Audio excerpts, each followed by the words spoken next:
우리의 능력이 아니라 자신의 중심이 어디 있느냐에 따라 달라지기 때문에 중심이 하나님 앞에 있다면 하나님이 주시는 말씀을 들을 수가 있고, 또 중심이 하나님에 있지 아니하면 하나님의 말씀을 들을 수가 없습니다. 예수님은 하나님이 중심이었습니다.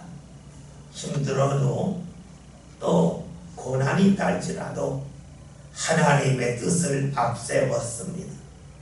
그러니까 하나님의 소리를 귀히 여길 수밖에 없겠죠. 그러니까 듣는 겁니다. 반면에 사람들은 자기 자신이 중심입니다. 내 마음에 맞지 않으면 일단 고개를 돌립니다. 옳고 그름, 하나님의 뜻이다 아니다가 중요한 게 아니라 자신이 기준이 되어서 자신의 마음에 맞지 않으면 거부하고 싶어 합니다. 하나님이 중심이 아니지요. 그런 이들은 하나님의 소리를, 말씀을 제대로 들을 수가 없습니다. 그런 사람에게는 하나님의 말씀은 그냥 지나가는 소리에 불과하다는 겁니다. 그렇잖아요. 우리가 여러 가지 물건이 있을 때에 무엇을 붙잡습니까? 내가 중요하다고 여기는 물건을 붙잡지 하찮게 여기는 물건을 붙잡지는 않습니다. 그렇다면 우리가 어떤 소리를 듣는다 할지라도 내가 중요하다고 여기는 소리를 듣습니다. 그런데 이 중요하다고 여기는 소리는 소리의 내용이 중요한 것이 아니라 자신이 볼 때에 중요하다고 여기는 대상에는 말이 중요한 겁니다. 자녀를 두는 사람들을 알잖아요. 자녀의 말이 내용으로는 별 내용이 아니지만 자녀가 했기 때문에 그 소리가 중요한 겁니다. 마찬가지로 하나님의 말씀도 하나님을 중요하게 여기는 사람은 그 말씀마저도 중요하게 여깁니다. 당시 예수님 곁에 있던 사람들은 하나님을 중요하다고 여기지 않습니다. 중심에 하나님이 없습니다. 그러니까 하나님의 말씀을 제대로 들을 수가 없죠. 오늘 우리들도 역시 그러합니다. 우리의 지금 예배 시간에 말씀을 듣습니다. 하나님이 자신의 삶의 중심에 자리 잡은 사람은 말씀을 듣는 가운데서 하나님이 오늘 나에게 원하시는 것이 무엇인지를 쉽게 찾아갈 수가 있습니다. 반면에 자기가 중심인 사람은 오늘 예수님 곁에 있던 사람들이 말씀을 듣고 천둥소리와 같다 라고 얘기했던 것처럼 알아들을 수 없는 나와는 무관한 말씀이라고 생각합니다. 이것은 예수님의 제자들과의 대화 속에도 나와 있습니다. 빌립보서 14장 말씀 잠깐 볼까요? 14장 7절부터 9절에 있는 말씀을 보겠습니다.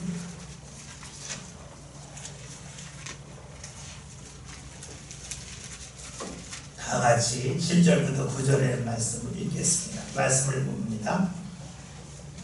너희가 나를 알았더라면 내 아버지로 알았으리로다. 14장 7절부터 9절입니다. 요한복음 빌립보서다 그랬어요. 빌립보서 4장까지 보면 요한복음 14장 7절부터 9절 다 같이 읽겠습니다. 너희가 나를 알았더라면 내 아버지로 알았으리로다. 이제부터는 너희가 그를 알았고 또 보았느니라. 빌립이 이르되 주여 아버지를 우리에게 보여주옵소서. 그리하면 족하겠나이다. 예수께서 이르시되 빌립아, 내가 이렇게 오래 너희와 함께 있으되 네가 나를 알지 못하느냐? 나를 본 자는 아버지를 보았거늘 어찌하여 아버지를 보이라 하느냐. 아멘. 듣는 것만이 아니라 보는 것도 역시 그러하다는 거예요. 하나님이 자신의 중심이 있다면 하나님이 원하시는 것을 쉽게 봅니다. 그리고 하나님이 중심에 있는 사람은 예수를 보면서 하나님이 이렇게 우리에게 무언가를 말씀하시고 무언가를 보기를 원하시다는 것을 알았을 터인데 빌립 중심에 하나님이 없으니까 예수님과 오랫동안 함께하면서도 그것을 몰랐다고 하는 것을 예수님이 지적해 주고 계십니다. 우리 눈도 그렇고 우리 귀도 그렇고 보고 듣는 것은 우리 시력과 청력의 문제가 아니라 우리 중심 안에 무엇이 있느냐에 따라 달라집니다. 또한 우리의 삶의 초점과 경험에 따라서도 달라집니다. 그렇기에 우리가 하나님의 말씀을 우리가 알아듣는다 할 때 이 말씀을 은혜로 볼 수도 있어요. 그러면 하나님의 은혜가 임해도 받는 사람이 있고 못 받는 사람이 있다는 거예요. 말씀이 있을 때에 듣는 대상이 있고 못 듣는 대상이 있듯이 주의 말씀도 듣는 대상이 있고 못 듣는 대상이 있어요. 주의 은혜를 붙잡는 사람이 있는가 하면 놓치는 사람이 있어요. 그 이유는 분별력이 있어요. 이쯤 되면 우리는 왜 평소에 우리가 말씀을 읽고 기도해야 하는지를 알 수가 있어요. 우리가 말씀을 읽는다고 하는 것은 어떤 지식을 쌓기 위함이 아니에요.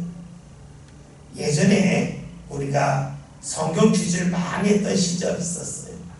성경적인 지식이 많이 필요하다고 여겼어요. 지식이 필요해요. 그런데 중요한 것은 그 지식보다 더 중요한 것은 주님이 마음이 우리 안에 자리 잡는 거예요. 그것이 바로 뭐예요? 성경을 읽는 거예요. 왜냐하면 성경은 하나님의 감동으로 기록되었기 때문에 그래요.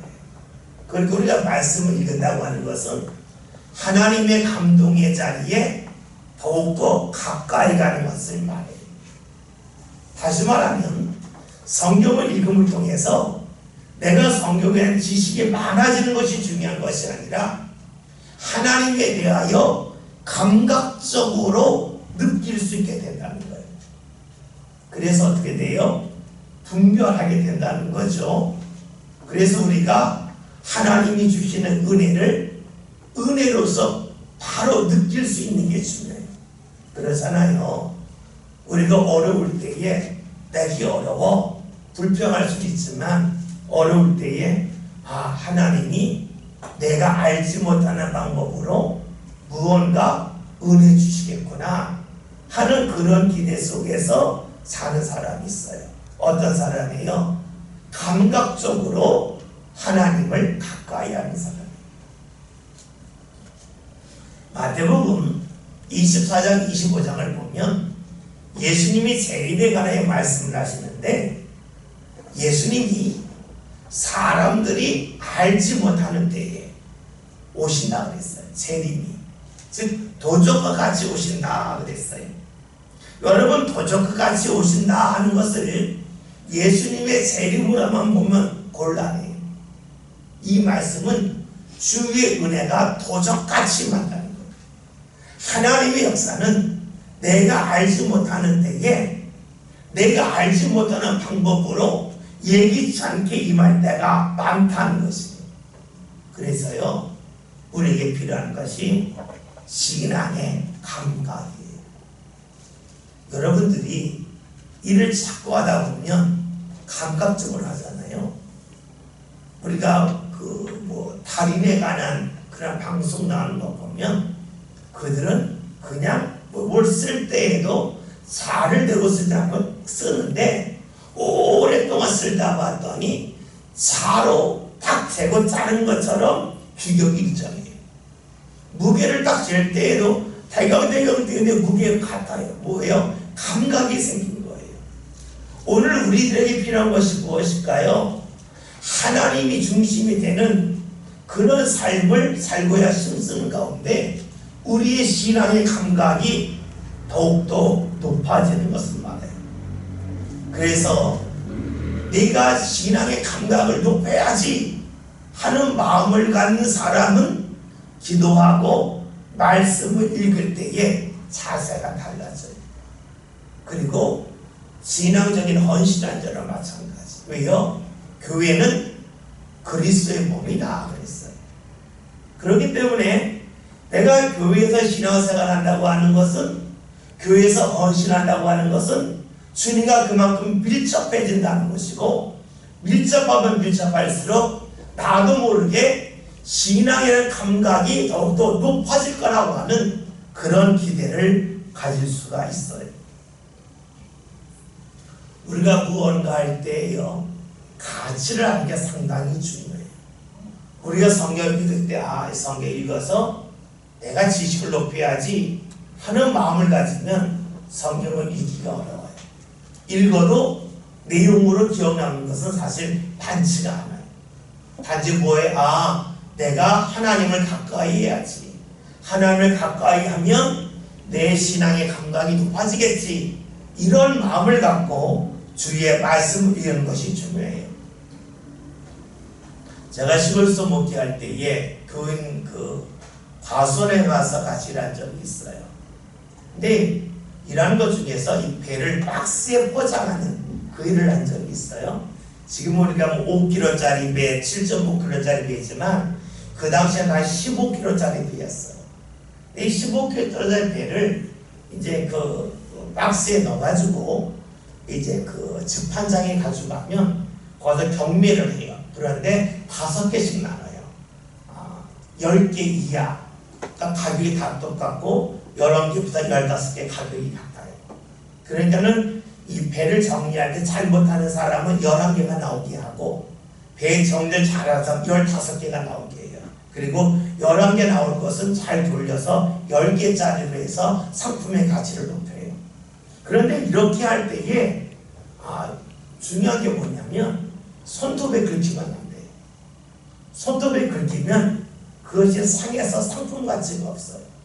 그러면 1년 동안 열심히 농사진 것이 다 허당이 돼요. 그래서요, 손톱에 긁히지 않게끔 조심하게 해야 돼요. 왜냐하면 이 손톱에 몇 개 긁히게 돼서 없어지게 되면 그 사람이 하루 일한 것이 아무 소용이 없어요. 일당만큼 손해를 보는 거니까. 그러니까 어떻게 해요? 정말 조심해야 돼요. 배를 쌀 때에는 조금 실수해도 괜찮아요. 그러나 배를 포장할 때만큼은 맨 마지막 단계예요. 그러니까 정말로 신경을 써야 돼요. 무엇을 말해요? 일을 할 때에도 신경을 더 집중할 때가 있고 신경을 조금 덜 써야 될 것을 구별해서 사람들이 일을 해요. 우리가 신앙생활할 때 역시 그래요.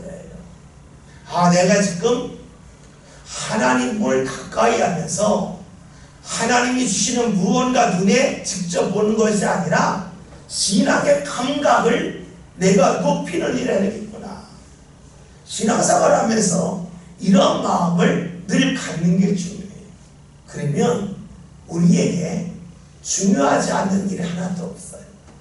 그런데 감각을 높이겠다는 마음이 없이 무언가 지식적으로 알아야지, 무언가 눈에 보는 걸 잡아야지 하다 보면 우리의 신앙은 제대로 성장하기가 어렵습니다. 다시 봅시다. 예수님은 하늘의 소리를 들었고 곁에 있는 사람들은 소리가 있음은 알았지만 내용을 몰랐습니다. 다른 말로 하면 큰 포장은 알았는데 그 안에 있는 내용물은 예수님은 알았지만 주위에 있는 사람은 몰랐다고 볼 수 있어요. 이것을 디모데서에서 뭐라고 표현합니까? 경건의 모양이 있는 사람과 경건의 능력 있는 사람으로 나눠요. 경건의 모양은 있는데 능력, 속이 빈 사람, 속이 있는 사람으로 나눠서 설명을 합니다. 이렇게 본다면 또 떠오르는 말씀이 있죠. 하나님은 사람과 달리 외모를 보지 아니하시고 중심을 보신다. 말씀이 있다 없다가 아니라 말씀의 내용을 아느냐 모르느냐를 보신다고 볼 수가 있어요. 그래서요, 우리가 신앙생활 때 중요한 것은 겉이 아니라 안을 아는 거예요. 이걸 다른 말로 하면 우리의 신앙이 좀 더 섬세해지는 거예요. 다시 말하면 교회에서 예배했다, 예배하지 않았다가 아니라 예배를 어떻게 했다, 이게 중요하겠죠. 우리가 예전에는 제가 신학교 다닐 때는 그냥 돼지고기라고 그랬어요. 그때는 뭐 삼겹살, 밥, 뭐 전지후 이런 구별이 거의 없었어요. 근데 우리나라가 어느 순간부터는 대죽을 사 먹을 때 삼겹살 주세요, 등심 주세요, 안심 주세요, 때로는 전지 주세요, 후지 주세요, 갈매기살 주세요, 좀 나눠줬어요. 언제 나눠줬을까요? 국민 소득이 올라가니까 나눠줍니다. 가난할 때에는 그냥 고기 먹으면 돼요.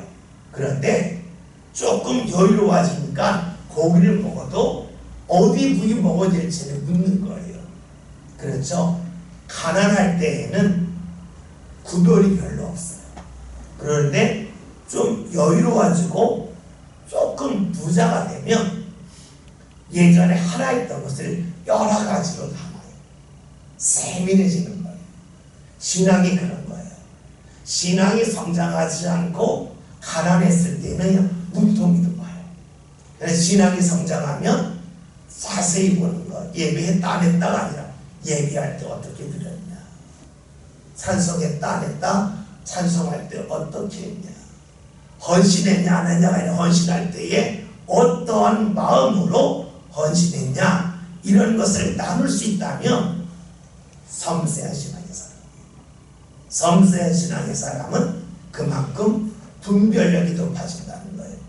분별력이 높아졌다고 하는 것은 중심을 보시는 하나님을 볼 때에 기쁨의 사람이 되겠죠. 이번 주일이 추수감사주일이에요. 제가 여러분에게 감사주일을 놓고 예물 준비할 때 기준을 드렸어요. 11조 중심으로 해요. 11조에 100%를 할 거냐, 11조에 50%를 할 거냐, 11조에 11조를 할까. 이거는 각 개인마다 달라요. 왜냐하면 이것은 믿음의 문제일 수는 있겠지만 경제적으로 힘들고 어려움의 문제도 있어요. 그런데 우리가 하나님 앞에 할 때 기준을 딱 잡아놓고 준비하는 것이 필요해요. 여러분, 이것이 뭐 그리 대단할 가능성이 있어요. 근데 그렇지 않아요. 기준이 잡히면 여기만 기준이 잡히진 않아요. 우리가 헌금할 때 기준 잡힌 사람은 예비할 때는 기준이 잡히고, 옷을 입을 때는 기준이 잡히고, 또한 살아갈 때는 기준이 잡혀요.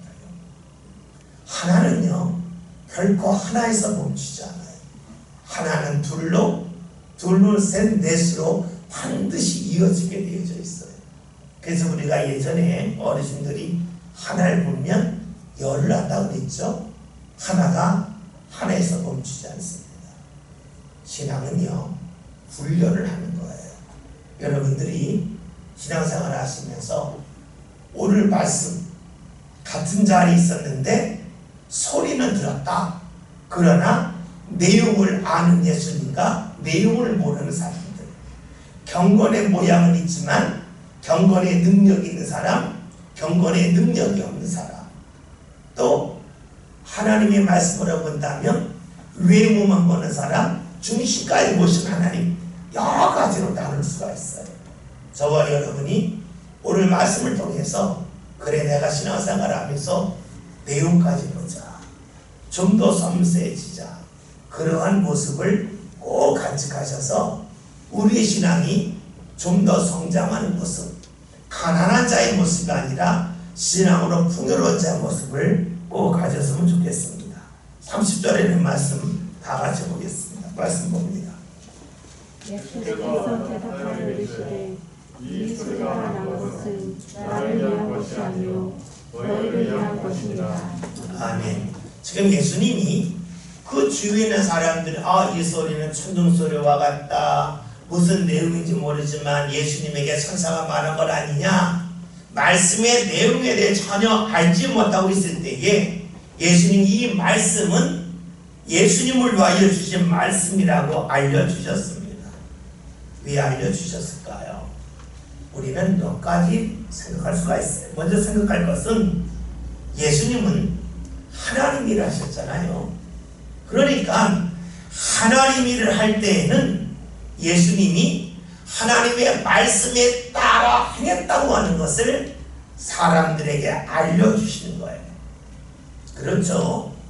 예수님이 하나님 일을 할 때에 예수님이 방식으로 하는 것이 아니에요. 하나님의 말씀에 따라서 하나님 일을 하신 거예요. 그렇죠? 하나님의 일은요, 하나님이 원하는 방식대로 해야 돼요.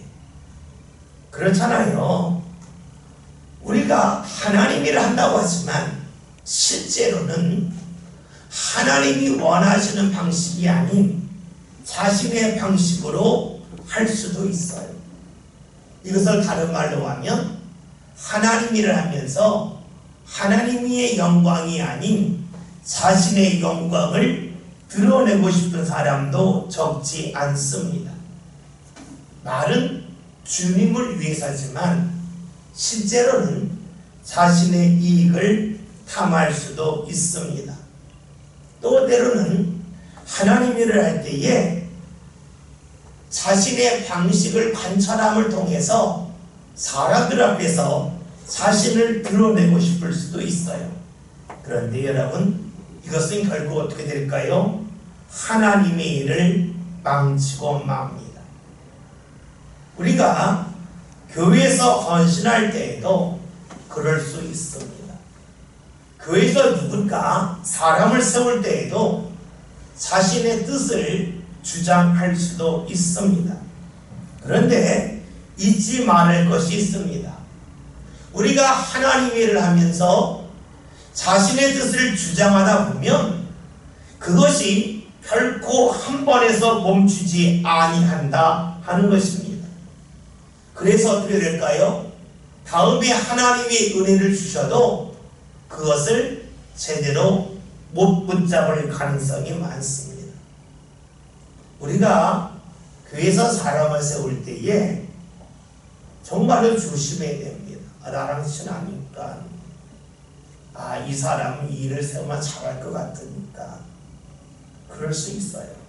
그런데 그런 마음을 가지면 하나님의 일을 자기 뜻대로 하겠다는 게 돼요. 그러면 어떻게 될까요? 하나님이 은혜를 주셔도 자기 방법대로 쓰려고 하다가 결국 놓쳐요.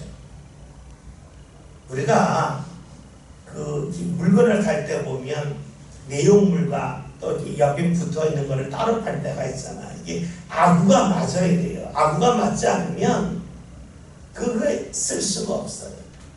우리가 하나님의 은혜의 사람이 되려면 하나님 뜻에 따라 자꾸만 사는 훈련이 필요해요. 그래야 아구가 맞아서 은혜가 임해도 그 은혜를 바르게 사용할 수가 있겠죠. 또 하나 있어요. 예수님은 제자들이 이런 것을 배우기를 원했어요. 다시 말하면 자신들은 알지 못하지만 예수님만 알아들을 수 있는 음성이 있었어요. 그렇다면 제자들이 물어야 돼요. 무슨 소리였어요? 그런데 제자들이 아무로 묻지 아니했습니다. 주의 마음을 알려고 하지 않았습니다. 이런 제자들이 나중에라도 마음을 바로잡고 하나님 일을 할 때는 예수님이 하나님의 음성을 듣고 뜻을 알아 가운데 주의를 행했던 것처럼 제자들도 그렇게 변화되기를 원하셨기 때문에 예수님이 이 소리는 나를 위한 소리라라고 말씀하셨다고 볼 수가 있습니다. 우리가 앞에서 언급했던 것은 예수님이 하나님의 일을 하려고 할 때에 하나님의 말씀이 임했다고 하는 것을 보았습니다. 다시 한번 볼까요? 12장 27절 28절 두 절 함께 말씀을 읽겠습니다. 시작. 지금 내 마음이 배고프니 무슨 말을 하리요. 아버지여 나를 보호하여 이때를 면하게 하여 주옵소서. 그러나 내가 이를 위하여 이때에 원하리라. 아버지여 아버지의 이름을 영광스럽게 하옵소서 하시니 이에 하늘에서 소리가 나서 이르되 내가 이미 영광스럽게 하였고 또다시 영광스럽게 하리라 하시니 아멘. 예수님께서 괴로우니 무슨 말을 할 수 있겠습니까? 여기서 멈췄다면 하나님의 말씀은 들리지 않습니다. 그러나 내가 이때를 위해서 왔습니다. 하나님을 인정하고 주의 뜻을 긍정할 때에 주의 말씀이 임하였습니다. 다시 볼까요? 우리는 어려우면 피하고 싶어 합니다. 그런데 어렵다고 피하면 어떻게 될까요?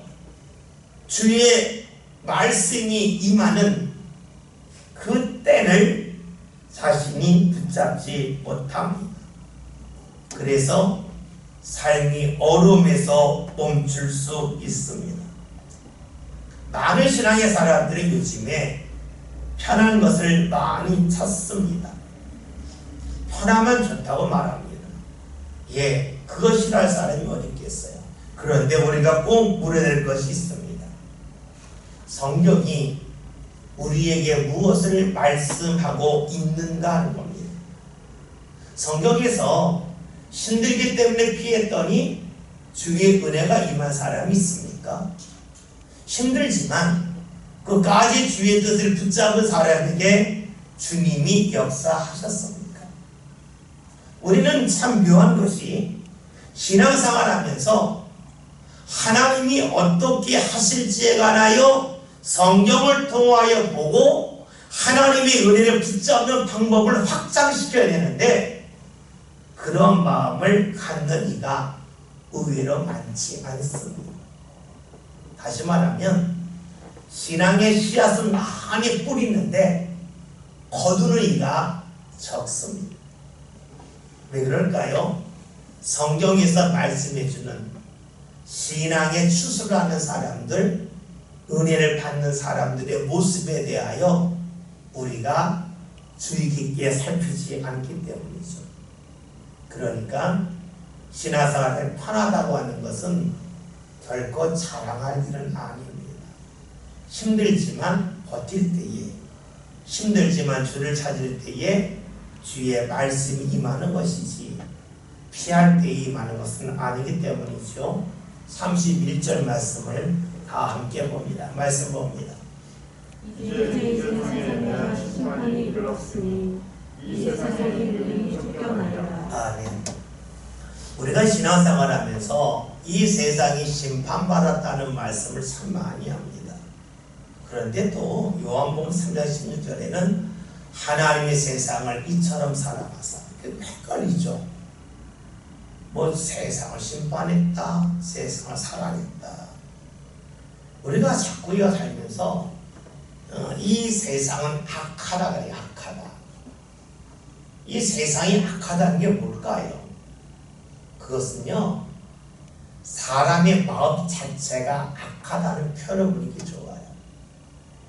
이 세상에 대한 심판이 이르렀다 할 때에 여러분 심판이 뭐예요? 옳고 그름을 나누는 게 심판이죠. 심판을 본다는 것은 옳다 그르다 맞다 틀리다를 정하는 게 심판이에요. 그렇다고 보면 이것은 무엇을 볼까요? 하나님께서 예수님을 통하여 영광 받으시는 그때가 되면 세상의 옳고 그름이 분명히 드러난다는 것이에요. 그러니까 또 다시 말한다면 우리가 예수님을 따른다고 할 때에 또 이걸 다른 말로 하면 우리가 하나님이 중심이 되어 산다 그럴 때에 또 다른 말로 하면 힘들고 어려워도 주의 뜻을 붙잡겠다고 할 때에 비로소 우리는 옳다고 인정을 받는다는 것이죠. 그런데 대부분의 사람들은 어떻게 삽니까? 내 마음에 들지 않으면 틀렸다고 생각하고 내가 좀 불편하면 이것은 잘못됐다고 여긴다는 것이에요. 그런데 그것이 옳지 않다고 하는 것, 이것이 드러나는 것을 심판으로 보는 것이 좋습니다. 이 말씀을 가지고 세상이 심판받았다 했더니 이 세상에 있는 왕들이 심판받을 거다. 이것은 곤란합니다. 세상이라고 하는 것은 그냥 모든 사람들이 가지고 있는 생각으로 보면 좋습니다. 그래야지만 우리가 말씀을 읽을 때에 다른 사람을 정죄하지 않습니다. 의외로 믿음의 사람들이 세상은 악하다고 말하면서 나는 세상에 속하지 않고 하나님께 속했다 말합니다. 여러분, 하나님께 속했다는 게 뭐예요? 그것은 하나님의 마음을 붙잡고 사는 것을 말하고 하나님의 뜻을 따르겠다고 할 때 이 하나님께 속한 사람이 되는 것이고 또 하나님의 뜻 가운데서 나의 부족함을 인정하는 것이 내가 하나님께 속한 것이지 나는 교회 다니니까 나는 하나님께 속했고 교회 다니지 않는 사람은 세상에 속했다 이렇게 딱 나눠버리게 되면 우리가 다른 사람을 쉽게 정죄하고 말 것입니다. 오늘 말씀에서 이 세상의 심판이 이르렀다고 하는 것은 오늘 우리들에게도 역시 해당되는 말씀이겠죠. 그러면서 이 세상에 임금이 쫓겨나리라고 했어요. 이 말씀을 가지고 어떤 일은 그래요. 예수님이 이 말씀하셨기 때문에 나중에 로마 황제들이 쫓겨나서 로마가 멸망했다. 뭐 이렇게까지 해석하는 이들도 있어요. 그런데 우리가 말씀 읽을 때 제일 중요한 것은 이 말씀은 나를 향한 말씀이어야 된다가 제일 중요해요. 성경을 읽는데 다른 사람을 향한 말씀만 가득 차 있다면 뭐라는 거예요? 그렇잖아요? 여러분이 누군가를 만났는데 그 사람이 여러분에 대해 이야기하지는 않고 다른 사람에 대해 계속해요. 그럼 맨 처음에는 흥미가 있을 수 있겠지만 그 이야기가 즐겁지는 않잖아요. 나를 만났으면 나에 대한 이야기를 하고 다른 사람이면 그 사람에 관한 이야기해야지 나와 무관한 이야기를 계속하면 그것은 즐거운 이야기가 아니에요. 성경을 볼 때는 마찬가지예요. 여러분 이렇게 본다면 세상의 임금이 쫓겨났다고 할 때에 세상의 임금은 누굴 말할까요? 세상의 임금은요 자기를 가장 많이 주장하는 사람 아니겠어요? 임금이 그 신화가 있어요. 누가 자기 뜻을 더 주장하겠어요? 임금이죠. 그러니까 우리 이 말씀을 가지고 그 당시에 왕이 헤롯이 누가 쫓겨났다 이렇게 읽을 수는 있겠지만 중요한 것은 자기를 가장 많이 주장하는 사람이 예수님을 통해서 결국은 쫓겨난다. 즉 예수님과 거리를 멀리 둘 수밖에 없다. 하나님 앞에 쫓겨난다. 또 다른 말로 하면 은혜의 자리에서 밀려난다라고 보는 게 좋습니다. 세상의 임금, 이것은 위치를 말하는 게 아니에요. 자기를 주장하는 정도로 보는 게 좋아요. 자기를 주장하는 정도가 많으면 많을수록 그 사람은 은혜 자리에서 밀려날 수밖에 없어요. 우리가 이 말씀 읽으면서 한 가지 말씀을 떠올리면 쉬워져요. 예수님이 세상에 오신 것은 의인을 부르러 오신 것이 아니요 죄인을 부르기 위해 왔다는 거예요. 의인이라고 여긴 사람이 뭐예요? 내가 옳다고 여기는 사람. 자기 주장이 강한 사람이에요. 죄인은 누굽니까? 내가 잘못됨을 아는 사람이에요. 자기 주장을 강력하게 펼치지 않는 사람. 이것은 누군가를 사람과의 관계에서 말하는 게 아니라 하나님 앞에서도 자신을 주장하는 사람이 있고 주장하지 않는 사람이 있어요. 근데 예수님은 의인을 부러운 것이 아니라 죄인을 부러웠다. 이 말씀을 다르게 표현하는 것이 오늘 성경에서 이 세상의 임금이 쫓겨납니다. 왜냐? 이 세상 임금 높으면 높을수록 자신이 뛰어나다고 여기면 여길수록 자기 주장이 강하고 자기가 옳다고 말하는데 그런 이들은 자신을 의인이라고 여기는 사람이고 그런 사람들은 예수님이 가도 예수님을 멀리하죠. 예수님이 나는 의인을 부러운 것이 아니라 죄인을 부러웠다 하는 말씀으로 연관 지은다면 우리가 오늘 말씀을 보다 쉽게 볼 수 있을 것입니다. 여러분, 누가 예수님을 가까이 합니까? 자신이 죄인이라고 여기는 사람이고 또 다른 말로 하면 자신의 힘으로 살 수 없다고 여기는 사람이고 은혜가 필요하다고 여기는 사람이에요. 이렇게 본다면 누가 주를 멀리할까요? 내가 바르게 산다고 여기는 사람이고 내 힘으로 충분히 살 수 있다고 여기는 사람이고 주의 은혜 없이 살 수 있다고 여기는 사람입니다. 32절에는 말씀 다 함께 봅니다. 말씀 봅니다. 내가 하나님을 들면 모든 사람을 내게로 끌리노라 하시니. 아멘. 예수님이 내가 땅에서 들린다라고 표현합니다. 들린다고 하는 것은 위로 올라간다는 표현입니다. 예수님이 이 말씀하실 때에는 우리가 그 다음 절의 말씀으로 알 수 있듯이 예수님이 십자가에 달리셨다 하는 것도 들렸다는 말입니다. 들렸다는 말씀. 예수님은 그런 의도로 말씀하신 거죠. 그런데 예수님이 십자가에 달릴 것을 생각하지 않는 사람이 들을 때에 예수님이 땅에서 들린다고 하면 무엇을 생각할까요? 높은 자리에 올라간다고 생각하겠죠. 예수님은 말씀하실 때에 내가 땅에서 들린다고 하는 것은 예수님이 십자가에 달린다는 뜻으로 말씀하신 거예요.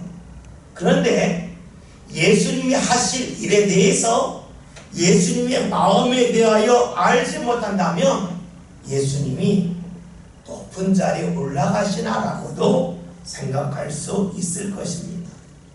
그래서 중요한 것은 글자를 보는 게 아니라 이 글자 속에 담겨져 있는 뜻을 보는 거예요. 다른 말로 하면 예수님의 말씀을 들을 때에 말씀을 듣는 것도 중요하지만 그 말씀을 하시는 예수님의 마음을 아는 것이 그 무엇보다 중요합니다. 그래서요, 우리가 성경을 읽을 때에도 주의 마음을 아는 것이 중요해요. 주의 마음을 멀리한 가운데 성경을 읽으면 성경을 자기식으로 해석할 가능성이 높아집니다. 오늘날 많은 사람들이 신앙에서 벗어나는 때가 많습니다. 그 이유가 어딨냐면 성경의 글자는 아는데 성경의 글자를 우리에게 주신 하나님의 마음을 잘 알지 못하기 때문입니다. 잘 안다 모른다 그럴 때에는 큰 틀로 봐야 됩니다. 주님께서 우리에게 원하시는 것은 정죄가 아닙니다. 주님께서 우리에게 원하시는 것은 용서여 사랑입니다. 정죄 중심으로 보면 정죄당하지 않을 사람이 하나도 없습니다. 다시 볼까요? 사람을 교회로 봅시다. 정죄받지 않을 교회가 있을까요? 100% 주의 뜻을 따르는 교회가 있을까요? 100% 주의 말씀을 온전히 전하는 교회가 있을까요? 없죠. 없어요. 있을 수가 없어요. 왜냐하면 이 세상은 천국이 아니기 때문에 그래요. 이 세상에 예수님과 같은 사람은 한 사람도 없기 때문에 그래요. 그런데 문제는 무엇이냐면 주님께서는 우리가 부족함에도 불구하고 우리를 품으시면서 우리로 하여금 하나님 앞으로 좀 더 가기를 원하고 계셔요. 그것을 에베소서에서는 사랑 안에서 참된 것을 하라고 말씀하고 있어요. 그런데 신앙이 잘못된 길로 가면 어떻게 될까요? 사랑 안에서가 아니라 참된 것을 주장을 해요. 아, 교회가 이래서 잘못됐다 그래요. 그러면 물어봐야 돼요. 그런 잣대로 그런 말을 한 사람을 보면 견딜 수 있겠느냐. 예수님께서 요한복음 8장에서 가늠하다의 산자를 붙잡힌 여인을 향하여 어떻게 하면 좋겠냐고 묻는 사람들에게 너희 중에 지 없는 자가 먼저 돌로 치라 그랬잖아요. 뭐예요? 주님은 이 사람이 잘못된 줄 알아요. 그러나 주님이 하신 건 뭐예요? 먼저 사랑으로 품고 용서하는 거예요. 예수님께서 이 세상에 오셔서 사람들을 먼저 옳은 사람, 그런 사람 나눴다면 구원받을 사람 하나도 없잖아요. 그리고 우리의 신앙이 뭐예요? 내가 신분의 변화가 되고 삶의 변화가 되는 거예요. 다시 말하면 하나님의 자녀가 되고 자녀다운 모습으로 변화되는 거예요. 따라서 100% 변화된 사람은 없어요. 우리가 이런 큰 틀을 가지고 신앙생활을 해야 돼요. 그럴 때 어떻게 될까요? 정죄하지 않겠죠. 내 마음에 드는 사람은 세상에 하나도 없어요. 왜냐하면 내가 봐도 내가 마음에 안 드는데 어떻게 내 마음에 드는 사람이 있겠어요. 그러니까 큰 틀 속에 봐야 돼요. 그러면 다시 한번 봅시다. 우리가 말씀을 읽을 때에 주의 마음을 아는 것이 중요하다고 그랬잖아요. 무엇을 통하여 할까요? 그래서 기도가 중요한 거예요. 우리가 말씀을 열심히 합니다. 읽어야 돼요. 그러나 더불어서 기도하는 자리에 나와야 돼요. 기도하는 자리에 나올 때 빌어서 말씀을 바르게 읽어요. 또 다른 말로 하면 주의 감동을 제대로 받아요. 우리가 말씀을 읽을 때 오늘 땅에서 들리면 예수님이 말씀하신 십자가에 달릴 것을 말씀하신 거예요. 그러나 주님에 대해 전혀 모른다. 주님이 높아지잖아. 주님이 왕이 되려나. 이렇게는 볼 사람이 있을 걸 아니겠어요. 말씀을 오해하는 사람이 나올 수 있어요. 그래서 우리가 말씀이 좋다, 나쁘다 하는 것도 중요하겠지만 더 중요한 것은 기도하는 자리에 나올 필요가 있어요. 그리고 헌신하는 자리에 나올 필요가 있어요. 그렇지 않으면 우리의 신앙 기초는 약해져요. 왜냐하면 주의 마음을 모르기 때문에 말씀을 내 마음대로 해석하고 붙잡기 때문에 그렇습니다. 예수님은 십자가에 달리신 후에 모든 사람을 이끄신다라고 말씀하셨어요. 이끄신다는 것은 모든 사람을 품으신다 하는 말씀이 되겠죠. 예수를 보면서 사람들이 깨닫는 것이 무엇이냐면 내가 주인이구나 하는 것을 깨닫게 된다는 거예요. 왜냐하면 예수님이 왜 십자가에 달리셨을까 하는 그 질문하는 순간에 답이 안 나와요. 예수님에게만 묻는다면 답이 나오잖아요. 나와 연관시켜야 답이 나와요. 그래서 예수님이 십자가에 달리신 후에 모든 사람을 이끄신다는 것은 모든 사람을 품으신다는 거예요. 그리고 이 말씀을 좀 더 확대 해석한다면 예수님 앞에 나오지 못할 사람은 한 사람도 없다는 거예요. 여러분 그렇잖아요. 우리가 신앙생활 할 때에 제일 문제되는 것이 나 자신이에요. 나 자신의 체면이에요. 아이, 나 같은 사람이 미안해서 하나님 앞에 가기 어렵다. 이럴 때가 있어요. 그래서 사람들이 이런 생각하잖아요. 하나님, 제가 좀 착한 일 하고 그 다음에 하나님 앞에 가서 기도할게요. 내가 지금까지 나쁜 거 아는데 지금의 모습을 가기 좀 창피하니까 조금 착한 일도 좀 하고 나서 교회 갈게요. 이런 마음을 스스로 가질 때가 있어요.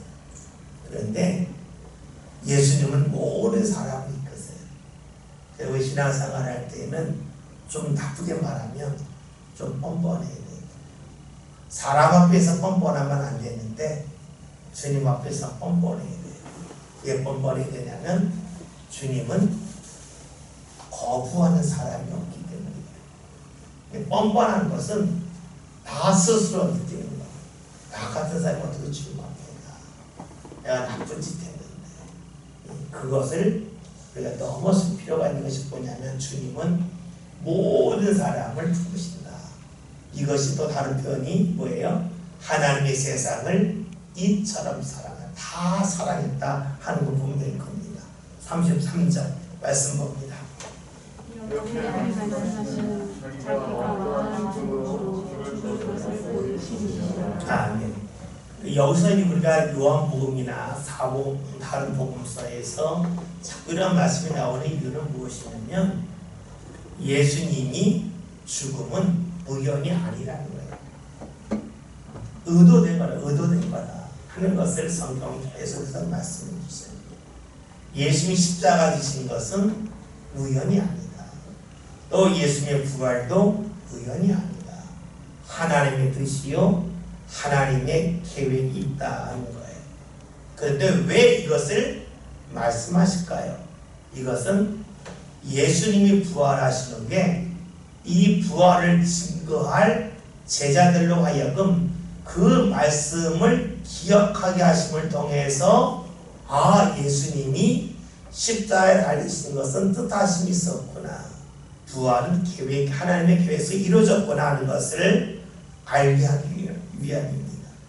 이것을 좀 더 넓게 본다면 예수님은 지금만 본 게 아니라 앞으로 제자들이 활동할 먼 훗날까지도 보시고 말씀하셨어요. 주의 말씀은 오늘 우리가 들어야 될 말씀만이 아니라 앞으로 필요한 말씀이기 때문에 우리에게 주시는 말씀이 있어요. 우리가 말씀을 들을 때에 이게 나한테 너무 한가한 것 아닙니까? 하지만 주께서 필요하시니까 우리에게 말씀을 듣게 하시는 거예요. 그래서 예수님이 지금 당장 제자에게 필요한 말씀이 아니라 훗날 필요할 말씀을 하셨어요. 이렇게 본다면 우리가 좀 더 확대해서 이렇게 볼 수가 있겠죠. 기도는 지금 당장의 문제만이 아니라 먼 훗날의 문제까지도 기도할 필요가 있다.